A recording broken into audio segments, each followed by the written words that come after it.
Hi there, I'm continuing on my rack, and what I'm doing here is I'm putting in Rivnuts. So what I've done in order for preparation, I drilled a 7mm hole. I put the Rivnut onto the Rivnut gun. That's the Rivnut. This is a typical size for a bottle cage. They're fairly big hole in this 7mm hole. I'm now going to just squeeze it in here.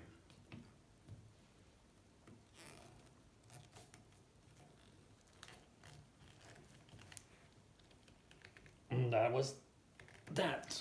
Now we'll just take the gun out.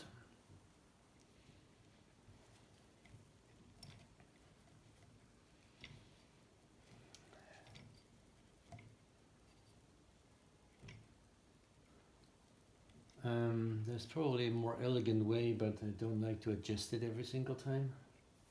And since I'm just putting 4 at this point in time, this should be fine. So here you go. Rivnut gun, Rivnut all the way. So I have full squash. I lined the hole with a little bit of silver paint so it doesn't rust eventually. Push it all the way in and then hold it tight and squash it. And that is good for a bodybuilder. So, and out with that thing, and the other 2 already have been in. Now I'm gonna flatten them a little bit so they follow the curve, just a touch, and then we are good for this. And then I shall show you what's next.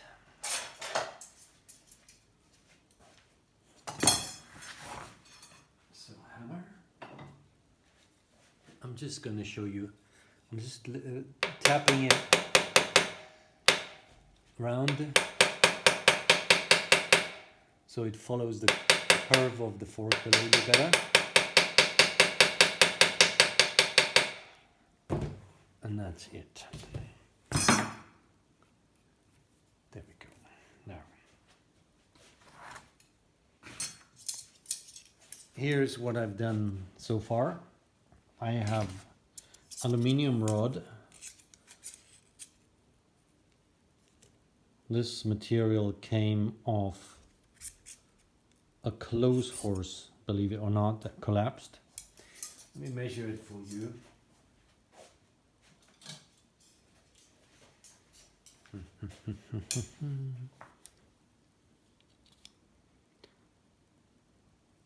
Seven and a half millimeters, 7mm.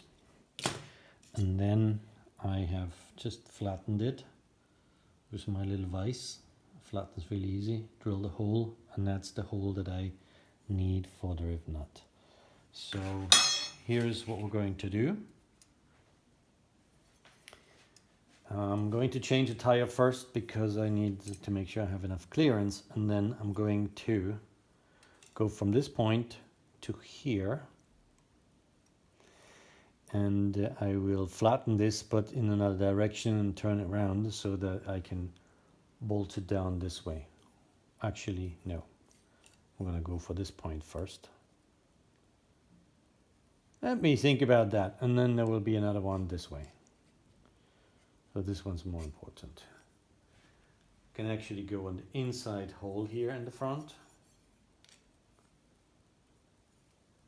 So I thought, probably not, so I'll go for this. It's a wider base. Why don't I do that first?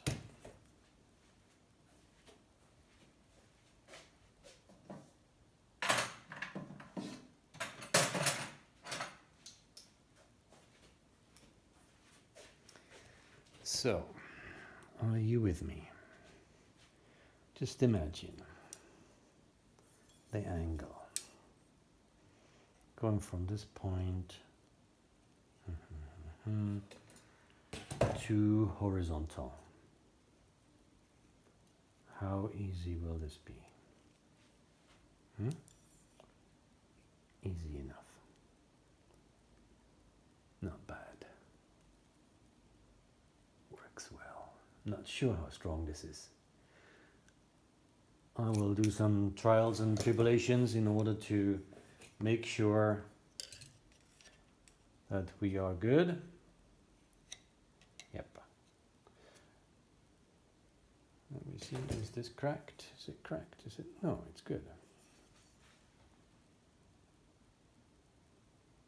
So obviously this one here will face the other direction so I can bolt from here. Sorry, that way. So let me figure out, I'll change the tire to the fat one, and I cut them and I will get back to you later. So this was the story about the Rivnuts. I mean, it's really as easy as that.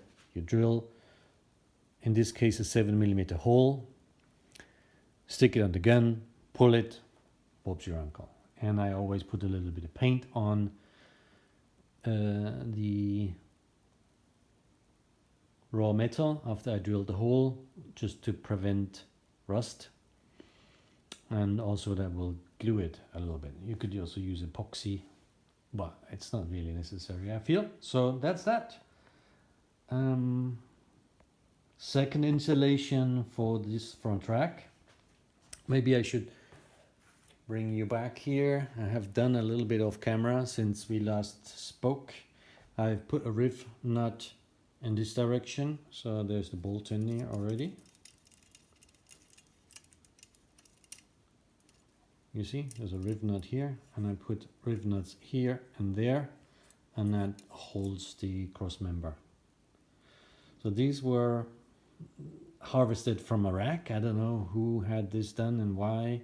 And this is also a rack that's broken. You see the welding head broken off here, there, here, here. So I've just bolted it with riv nuts, and I probably will put a piece of aluminium tube as well to make it a little bit wider, and maybe another loop up and this way. Sorry, just up, out, across, and then another riv nut. We shall see. Take care.